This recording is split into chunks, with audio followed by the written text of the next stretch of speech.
And hello. Good evening. It's hype tea. I think it says it's hype tea over there. Um, I still struggle to see messages from YouTube and LinkedIn and places like that. But good evening, everyone. Good evening from Northern England. Um, so Tonight, I wanted to talk about a little bit of work life balance and some of the expertise and opportunity stuff that's out there for us as clinical people in an ever increasingly digital world, right? So I wanted to start by telling you sort of where I started. Uh, before I started work as a nurse, I did work as in high school. I did work in a fast food place, and then after that, I got work in a retail place where I was paid for selling washers and dryers and computers and that sort of thing.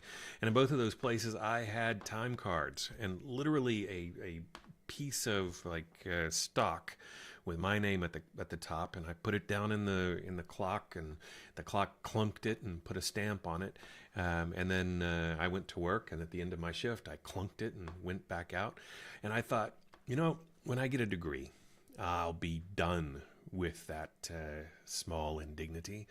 I'll be I'll be a real person. I'll be really valued. I'll be able to think and feel and get paid for my brain, that sort of thing. Maybe you thought the same thing. But the cruel joke here is that nursing quickly revealed itself to be not a freedom, but it was a higher stakes version of the same kind of environment. It was like I was working in a factory. Instead of fast food where it was nachos and burritos, this was admissions and discharges, some pain and some suffering, some trauma and some distress. But the clock was still running. The shift had to be covered. It was still the same sort of thing. Clock in, clock out, day in, day out, and it was that was an awful kind of consideration. I remember I was walking out of the nurse's station and I had two patients' things with me. One was ice and butter. So I had the butter in a little tray sitting on top of a little cup of ice with plastic over it and plastic over the other thing. And the other hand, I had a bag, fresh steaming bag of vancomycin. And I was thinking, I should drop off the ice and butter first so that I can really focus on this, horrible vesicant. Make sure that nothing goes wrong with it because that's pretty terrible. Ice and butter are inconvenient, but a vesicant, now that's serious business. And then I realized I was like a medical waiter. I was not that far from the fast food joint that I had worked at before. Um, and that was hard. It made it hard. It made it hard for me to stay, but it was already hard for me to quit. I couldn't just quit. After I moved into digital health, I didn't trust it. I kept my nursing degree, I'm sorry, my nursing license and all of my nursing stuff, the stethoscope, the scrubs, the bandage scissors, the whole, that whole package of stuff that you use whenever you go on to work. Because there's grief in leaving behind something that you work so hard to earn and to learn. It was really tough. I mean, when I left the states, I had a big stack of badges of all the different places I'd worked, and I could sort of remember each one and all the rest of it. It was hard to let go, but when I look back on some of the hardest times, like one point I was really trying to get through my master's, and so I had this 30-day window when I could work, and I worked 30 days straight of 12-hour shifts. I lived in a fog. I was never fully rested. I couldn't think straight, and I was always irritable. Somebody honks at me in traffic, and that sort of thing. And that was definitely not my peak performance. That is not the person I want to be taking care of me or my loved ones at the bedside. That is fatigue, that is burnout, and it's a rare kind of heartbreak that you see and feel this kind of burnout, disdain for something that you love, something that you work so hard to get, and the disdain makes it unsustainable. Well, it isn't you failing; it's the system. It's medicine, it's nursing, it's the system. Um, the American Hospital Association just released their 2026 workforce scan, and it says burnout, vacancies, and admin burden are the top concerns. But buried in the data is that organizations are already creating remote and hybrid clinical roles. It's already happening. The question is whether you're positioned to fill those roles or you're still waiting on the hospital to sort of fix itself, you know? The most telling line is from the national survey. People aren't just looking for another job in the same hospital; they're looking for another career entirely. They want to go. They want to be out somewhere. And speaking of which, I have an announcement towards the end of this about one of my favorite clients. So. But I wanted to make sure that you know that the like there's purpose for your beliefs here. There's purpose for your clinical beliefs, your instincts, your knowing what to do because you've seen it before, even if you have a hard time putting it into words, that sort of thing. Like me walking into the patient's room with vancomycin in one hand and ice and butter in the other. And trying to work out which one I should deliver first. Well, that's clinical reasoning under pressure. Everybody needs all of those things. And, vancomycin delivered 1 or 2 minutes difference one way or another is not going to make that much of a difference. But still, there was a correct order to do it, and I had to work it out in that moment so that I could be a very effective medical waiter. That's the sort of thing that leads to burnout, and healthcare worker burnout is running at about 42%, nearly double the rate of other industries, and it's driven directly by shift work, the emotional labor, and the relentless exposure to patient suffering. We can't take those things for granted.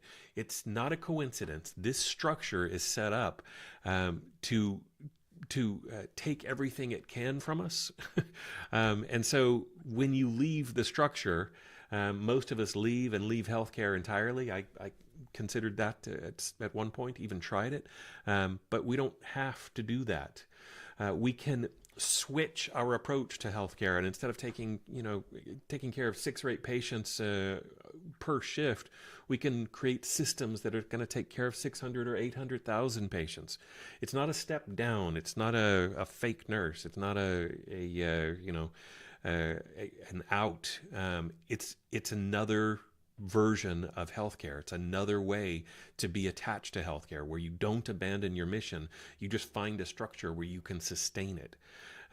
And you have stayed connected because the mission mattered, but now it's time to match that mission with a structure that you can actually hold, for the long term. Yeah. Anyway, so right now there's a bunch of new roles out there. There's clinical informatics specialist, telehealth consultant, workflow integration consultant, clinical AI validation specialist, and more and more and more. And every one of these roles requires something no boot camp can teach. And you've already got it because you've been working shifts. It's your competitive advantage. You can start one of these roles without quitting your current job. You can become your unit or your ward's super user. You can volunteer for the next AI pilot program. Put that directly on your CV and resume. You can join the clinical advisory panel for a new vendor rollout. These are visible. You can document them. You can transfer your credentials, and you can start this week without sacrificing anything or handing in your notice. That's the way that I started when I did, because there was nothing else. We didn't even have the words digital health. It was just computers in the hospital. Once you've gotten your toes deep enough into that, you'll find that digital health roles regularly meet or exceed clinical salaries with flexibility and no mandatory weekends, no nights, those kinds of things. Consulting in this area opens up the door to multiple revenue streams, and you can stop trading your shift hours and start trading your expertise instead. This is exactly what I walk people through in my digital health career transition guide. So DM me roadmap if you want to get it directly, or head over to my website, rodgamble.com. You can probably see it at the bottom of the screen. You can book a discovery call if it's appropriate for us to work together. I wanted to go ahead now and just skip to my client who recently made the leap. Right, she has been a bedside nurse, a clinically responsible nurse, working in transplant for the longest time. I won't tell you how many years because probably she wouldn't want me to tell you how many years, but it's not a few. It's a bit more than a few. And now she's been offered her first digital health job. She is starting.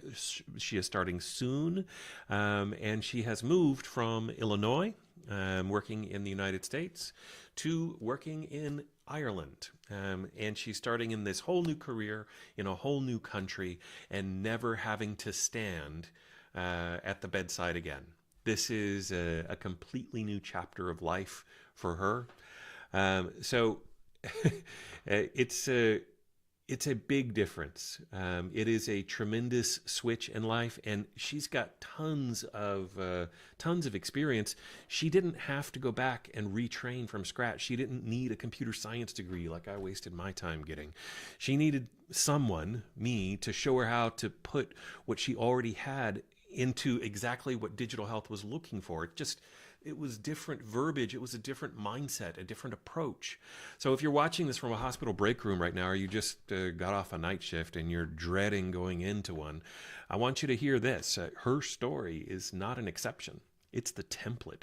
We need to be driving this bus. We, you and I, clinical people, because the technical people don't know how. So just to close up here, your clinical experience is not a limitation for your future. I know it often feels like a lock-in, but it isn't. It's your step up. It's the most valuable asset in the fast-growing sector, the fastest growing sector of healthcare. And the only question is whether you'll use it on someone else's schedule or your own, because you can flip now.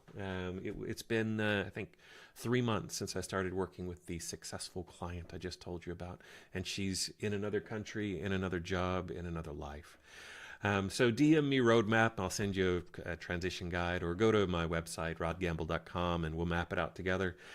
Drop something in the comments if this hit for you tonight, and share this with a nurse or doctor who needs to hear it, because we need to keep them. We need to keep their experience, and we need to give them a way of staying, you know? All right, everyone. Good night from Northern England. I'll see you next week.